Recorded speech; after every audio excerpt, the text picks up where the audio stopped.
আজ ৪ দিন হল ফারহান ইউসরাতের সাথে অদ্ভুত আচরণ করছে।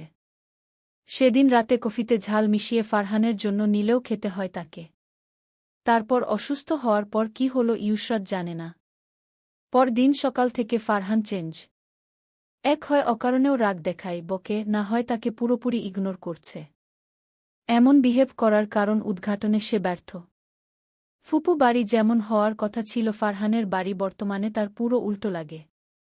আজ সহ ৬ দিন হবে সে ফারহানদের বাসায়। এই বাড়ি ইউসরাতের কাছে বাড়ি থেকে এখন জেলখানা বেশি লাগে। ইউসরাত সকাল থেকে ফারহানের পিছে পিছে ঘুরছে কথা বলার জন্য, অথচ ফারহান সুযোগই দিচ্ছে না। সাদ ভাই, তুমি আমাকে ইগনোর করছেন কেন? তোমার সাথে আমার কথা আছে বলছি না। না, ফারহান পাত্তা দেয় না। সে নিজের মতো কাজ করছে। ইউসরাত বেজায় বিরক্ত। এত করুণ পরিস্থিতিতে থেকে নিজের প্রতিই করুণা হচ্ছে। সে গিয়ে ফারহানের হাতের শার্টটা টেনে ধরে। ভাইয়া, আগে আমার কথা শুনো। তোমার কাজ পরে করো। ফারহান বিরক্ত হয়। সময় যাচ্ছে, তাড়াতাড়ি গোসল সেরে ভার্সিটির জন্য বেরতে হবে, অথচ এই মেয়ে শার্ট কাপড় নিয়ে টানাটানি করছে। সমস্যা কি রাত?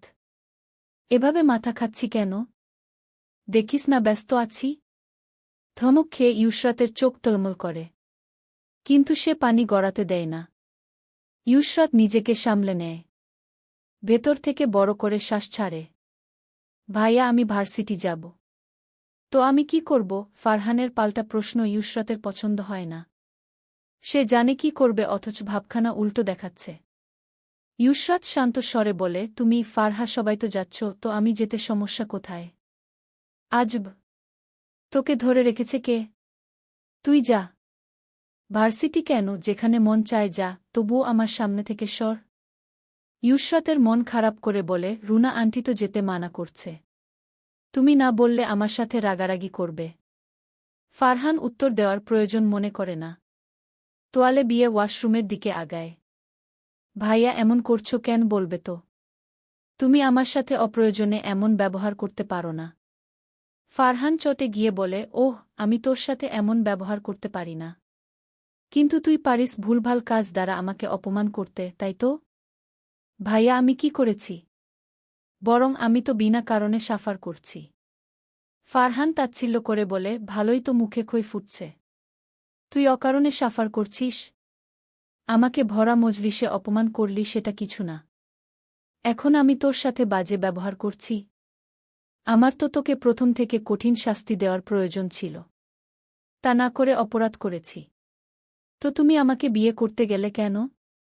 ১-২ দিন না হয় শাস্তি দিতে। এভাবে আমার জীবনটা নষ্ট করলে কেন?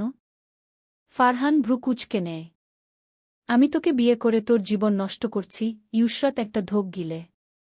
ফারহানের এই হঠাৎ রাগ গম্ভীর আচরণ তাকে ভড়কে দিতে যথেষ্ট। ফারহান তার ভাবভঙ্গি দেখে ঠেস মেরে বলে, রাত, তো তোর আবার সিরাতের মতো পালানোর মতলব নেই তো? নাকি আছে? বাজে বক না। আমি বাজে বকি? ইউসরাত একটু ইতস্তত করে। কথা ঘুরিয়ে বলে, আপু অন্য কাউকে পছন্দ করে, এতে তোমাকে বিয়ে করলে কি তোমরা সুখী হতে? ফারহান অবাক হওয়ার মতো করে বলে, বাহ, তোর মোটা মাথায় দেখি বিজ্ঞ বিজ্ঞ যুক্তি আসে। বোনের জন্য এত ভালোবাসা? তাকে সাপোর্ট করতে বাপের সম্মান ডুবাতেও ভুললি না। তো তোর বোন আগে পালাতে পারল না? বিয়ের কিছু মুহূর্ত আগেই কেন এমন বাজে অকাজটা করল? আমাকে কি তোদের ২ বোনের জোকার লাগে? বেয়াদব, আবার বিজ্ঞের মতো যুক্তি দিস। ইচ্ছে করছে এখন থাপড়ে তোর দাঁত ফেলে দি। স্টুপিড। প্রথম দিকে স্বাভাবিক কথা বললেও শেষ দিকে প্রতিটি কথা দাঁতে দাঁত চেপে বলে। ইউসরাত হতভম্ব। কি এমন বলল যে ফারহান এমন রেগে গেল? পরে ভাবে, আসলেই তো বাবা আর সাদ ভাই কতটা অপমানিত হল। ফারহান ওয়াশরুমে ঢুকে দরজা লক করছিল, এমন সময় ইউসরাতের প্রশ্নে তার হাত থেমে যায়। সাদ ভাই, তুমি কি আপুকে পছন্দ করো? ফারহান খুব সিরিয়াস হয়ে বলে, অবশ্যই।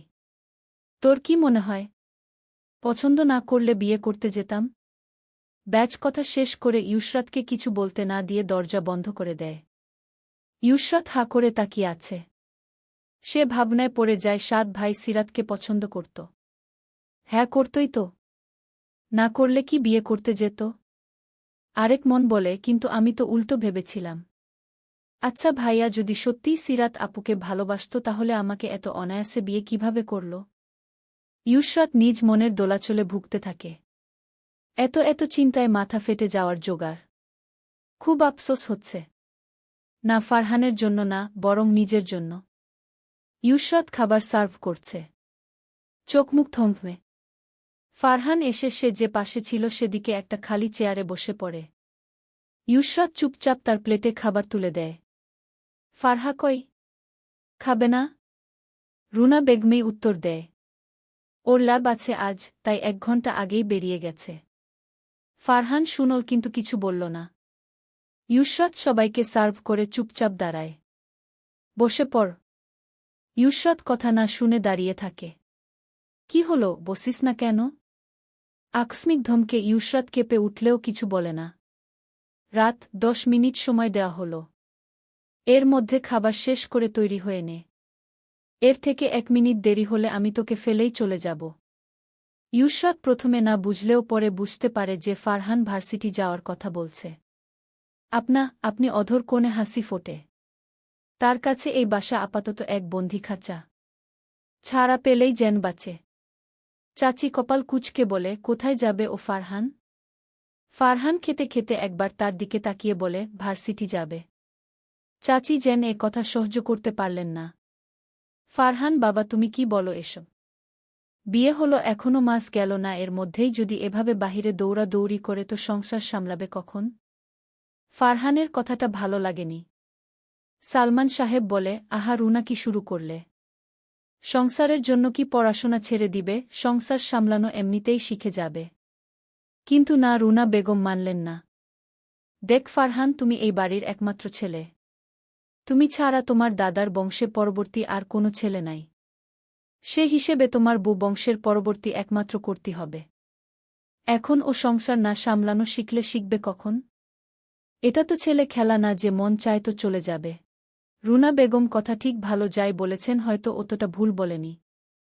কিন্তু তিনি চিন্তার চেয়ে অপমানই বেশি করেছে।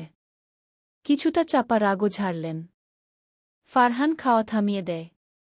গম্ভীর কণ্ঠে বলে, এটা কেমন যুক্তি চাচি? বিয়ে করেছে বলে তো পড়াশোনা ছেড়ে দিবে না।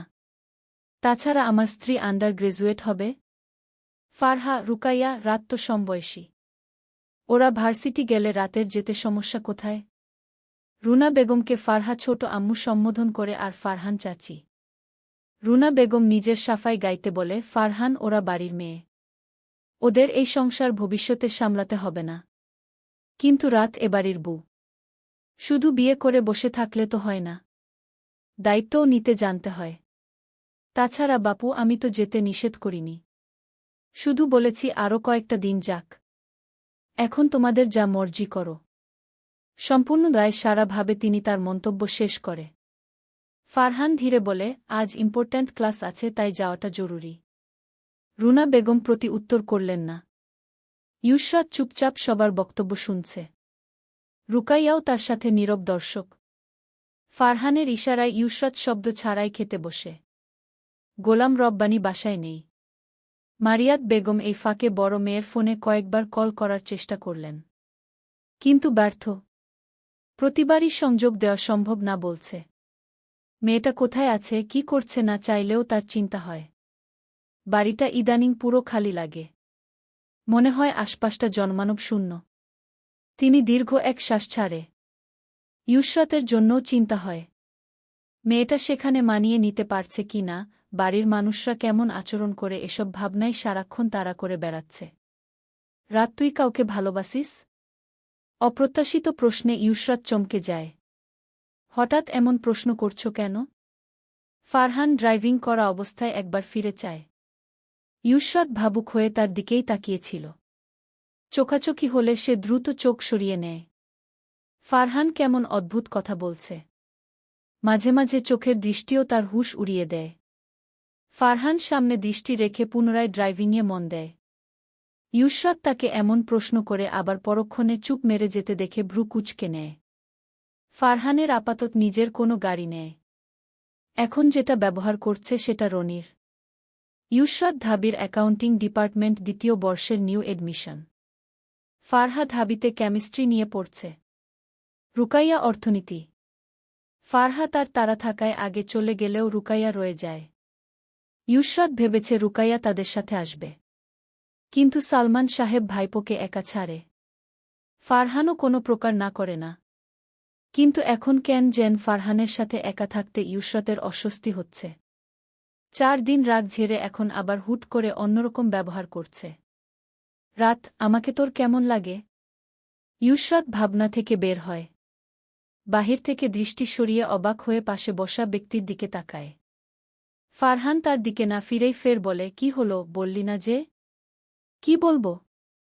ফারহান আবারও শীতল ঠান্ডা কণ্ঠে বলে, আমাকে তোর কেমন লাগে? ভালো না খারাপ? নাকি মিশ্র? নাকি কোনোটাই না? ইউশরাত ধোক চিপে। এই স্বাদ ভাইয়ের আবার কি হল? এই স্বাদকে ইউশরাতের বহু বছরের চেনা স্বাদ থেকে সম্পূর্ণ ভিন্ন লাগে।